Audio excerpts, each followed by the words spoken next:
Praise the Lord friends. இன்றைய தினம் நாம் சிந்திக்க போகிறது எஸ்தர் ராஜாத்தியோட சரித்திரத்தின் 5வது அதிகாரத்தோட வசனங்கள் 5 முதல் 9 வரை. எஸ்தர் ராஜாத்தி வந்து உயிரை வெறுத்து அவங்க வந்துட்டாங்க, ராஜாவை பார்க்க வந்துட்டாங்க. ஓகே, ராஜாவோட கண்களில் கருணை கிடச்சிருச்சு. உனக்கு என்னம்மா வேணும்னு கேட்குறாரு. கேட்ட உடனே நீங்கள் வந்து ஒரு விருந்துக்கு வாங்கன்னு சொல்லிட்டாங்க. சொன்னோன்னே அதுக்கு விருந்துக்கு அது ஆமானையும் கூட்டிகிட்டு வரணும். அது ஆமான்ட்டையும் இன்ஃபார்ம் பண்ணியாச்சு. ஆமானும் ஓகே அப்படின்னு சொல்லிட்டு கிளம்பி வந்துட்டாங்க. விருந்து நடக்குது.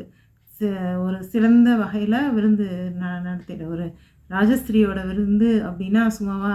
அதனால நல்ல விதமாக நல்ல விருந்து 2 பேருக்கு மட்டும், ராஜாவுக்கும் ஆமானுக்கும் மட்டும் நடக்குது. அப்போது விருந்து நடந்துகிட்டே இருக்கும்போது நிறைய திராட்சரசம் பரிமாறப்படுது. அதெல்லாம் குடிச்சிட்டு ராஜா திரும்பவும் கூப்பிடுறாரு எஸ்தர்கிட்ட, உனக்கு என்ன தான் வேணும்? உனக்கு என்ன வேணும்னு சொல்லு. ஏன் என்னோடய ராஜ்யத்தில் பாதி கேட்டால் கூட நான் கொடுப்பேன். நீ வந்து சொல்லு, உனக்கு என்ன வேணும் அப்படி சொல்லி கேட்குறாரு. கேட்டப்போ திரும்பவும் எஸ்தர் ராஜாத்தி வந்து நீ என்ன வேணுன்றதை சொல்லிடு அப்படின்னோடனே எஸ்தர் ராஜாத்தி சொல்கிறாங்க, ராஜாவோட பணிவோடு அவர்கிட்ட பேசுகிறாங்க. நீங்கள் இன்னொரு விருந்து நாளைக்கு இதே மாதிரி நீங்களும் ஆமானும் இன்னொரு விருந்துக்கு வரணும். அப்பொழுது நான் வந்து என்னுடைய விருப்பம் என்ன அப்படின்றத நான் சொல்லுவேன், என்னுடைய மன்றாட்டு என்ன அப்படின்றத நான் அன்னைக்கு சொல்கிறேன் அப்படின்னு சொல்லிட்டு ராஜாட்ட ரொம்ப பணிவோடு சொல்கிறாங்க. சொன்ன உடனே அது ராஜா ஓகே சொல்லிடுறாரு. அந்த விருந்து முடிஞ்சு இவர் ஆமான்னு ஒரே ஹாப்பி, ரொம்ப சந்தோஷமாக வெளியே வர்றான்.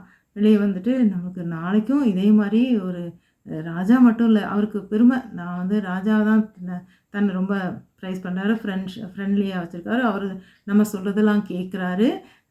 அது மாதிரி நம்ம சொன்ன மாதிரி ஆணையெல்லாம் கொடுக்குறாரு அப்படின்னு சொல்லிட்டு ரொம்ப பெருமை. அதோடு இப்போ என்னடானா ராஜாத்தையும் கூட ராஜாவுக்கு விருந்து கொடுக்கும்போது நம்மளை வந்து அதில் வரவேற்கிறான். அது ஒரு தடவை இல்லை, 2 தடவை, 2வது தடவை நாளைக்கும் வந்து விருந்திருக்குன்னு சொல்லியிருக்காங்கன்னு ரொம்ப ஹாப்பி. ஆனாலும் அவர் வெளியே வரும்போது பார்த்தா மொர்தெகாய் எப்பயும் போல் எல்லோரும் எழுந்திரிச்சு நிற்கிறது, நமஸ்காரம் பண்ணுறது, அவருக்கு அவருக்கு வாழ்க போடுறது எல்லாமே சொல்லியிருக்காங்க மற்ற போர் வீரர்கள், அந்த சுற்றி இருக்க காவலாளிகள் எல்லாரும். ஆனால் எப்பயும் போல் மொர்தெகாய் ஒன்றும் சொல்லாமல் உட்காந்துருக்காரு. அவரை பார்த்தோன்னே ரொம்ப டென்ஷனாக இருக்குது, கோவம் வருது. அதோட வீட்டுக்கு கிளம்பி போயிடுறாரு. அதுதாங்க இன்றைக்குரிய போர்ஷன். நாளைக்கு என்ன நடக்குதுன்னு நாளைக்கு பார்ப்போம். அல்லேலூயா.